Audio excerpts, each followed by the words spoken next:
Step 1, priming. A few pumps, you'll feel the pressure going into the line, feeding the fuel into the system, fuel and the oil mix. You want to start in a choke position.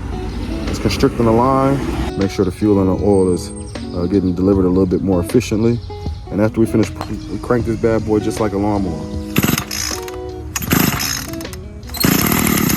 And when it wants to start like that, what we want to do is switch to full run if it's a nice warm day, or if you've been using it for some time, or maybe some position in between for a little bit more of an efficient start. Let